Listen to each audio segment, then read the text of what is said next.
If you are married to a police officer, firefighter, or any other first responder, and you feel like they come home and are completely checked out, completely disconnected, I need you to watch this entire video because what you think is happening might not actually be what's happening. And if you're the first responder, I need you to watch this video as well because you just feel like you don't have a way to communicate that your spouse understands. Now hear this!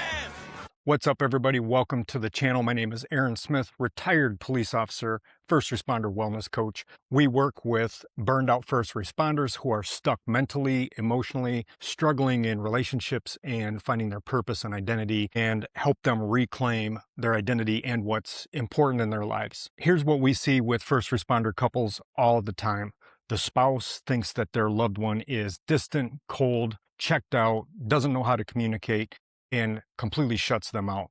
The first responder comes home from work and does not necessarily want to or know how to communicate about their day. Both of them end up struggling, and it's a battle that, if not addressed, leads to some major problems down the road. So today I'm going to walk you through 3 things that your first responder spouse is not telling you. Let's get into it. The first thing is that we do not know how to talk about their day. To start this whole thing off, let me make it very, very clear that these are merely explanations, not excuses. So either one of you needs to figure this out and then come together and figure out how to communicate what's going on, okay? Sometimes it's just hard to put into words. I understand how the first responder feels. With being with my wife of almost 28 years, I understand now how she feels when I would come home.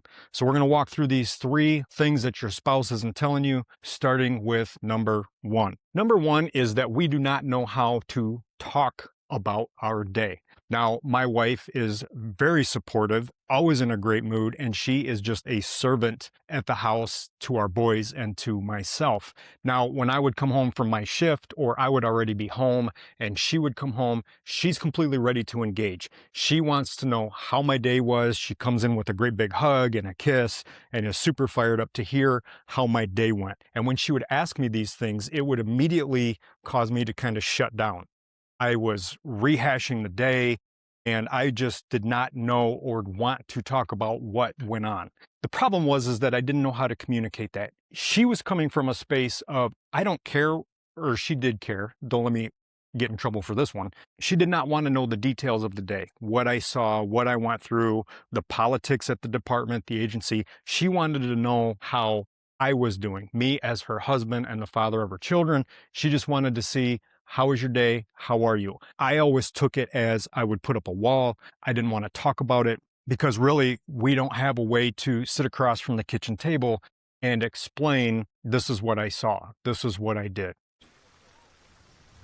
What do you want me to say? There's just no way to really communicate that. So when the question is asked, we almost relive it and we completely shut down. Then what happens is that the spouse, my wife, would think that I'm shutting her out, I'm being cold and distant, when in fact, I just simply didn't know how to talk about my day.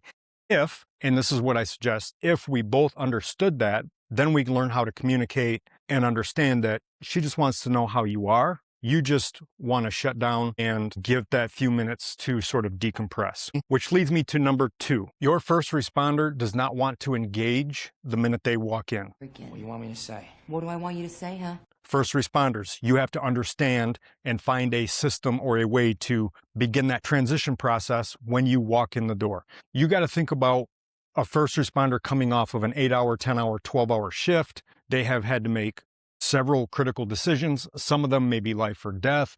They have also intertwined themselves with the agency politics and all of that stuff. So while it might not be a super busy day at work, they've still had to make all of these decisions, and they're expected to shut it off the minute they get home. They've got to transition from first responder to mother, father, husband, wife. And it's not as easy as flipping a switch when you get home. Your brain is still on high alert. You're still in hypervigilant mode. Your nervous system is still running on your shift. That was wild! That was wild! Actually robbed that place? So what both of you need to understand is that first responder, you might need a few minutes to decompress when you get home, and you need to be able to communicate that properly. Spouse of the first responder, you need to understand that they might not be completely ready to engage the minute that they walk in the door. And so the two of you need to figure out a way to give that space, allow that time, and then re-engage each other. What's next?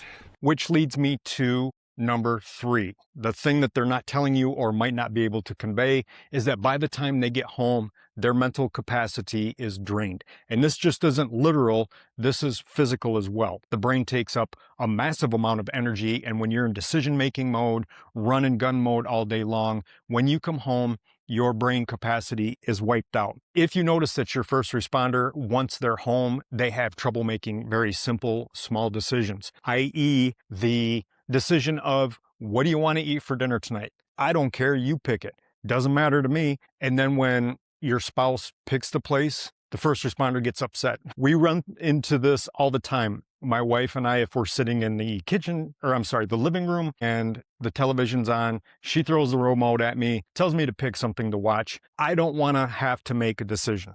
These seem like small decisions, but what is happening is that your brain capacity is shot, and when simple questions are asked, it's not a big deal, but it feels like another demand is being made on us. Because now when my wife throws the remote at me and says, pick something, I don't know what I even want to watch. I don't know what's going on. Now I have to think of, all right, I've got to find something that I want to watch. And then I got to make sure that she's not going to sit there and criticize the TV show that I want to watch.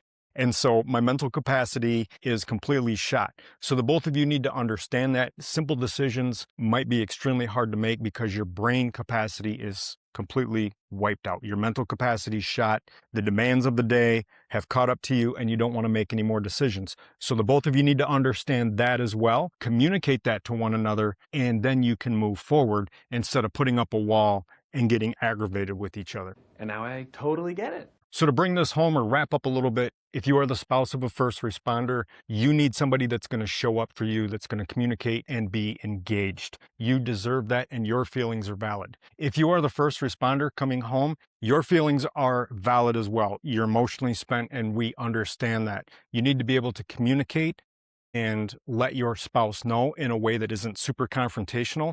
And once you do that, you take that first step, then the two of you can work through the rest of the stuff and figure out how to communicate once you get home from work. Because all of these things going on, each person puts up a front. The first responder doesn't want to deal with certain things. The spouse now feels like they're shut out and they don't want to communicate with me, and now everything is my fault. And then the trouble begins. So to wrap it up again, make sure that you're understanding where your spouse is coming from on either side, taking that first step forward, and then you can begin working on the relationship. The relationships that we see thrive, and we've worked with a lot of them, are the ones who come home and are able to have the same language. We're not saying that the job is not going to affect the first responder, but when they can speak the same language and understand each other, then the process begins to move forward. So quit coming home and expecting the worst out of each other. All right, if any of this hits home for you, if you've recognized any of these behaviors in yourself or in your spouse, we can set up a consultation to call. We coach people all the time. There's a link below for a 15-minute Zoom call. We get on with people all the time to see if it's a right fit, if we can work with you and help you out. If you want more information like this, we just appreciate if you subscribe to this channel, help get the message out there to yourself and other first responders. Give us a like and a thumbs up, and that is it for now. We'll see you at the next one.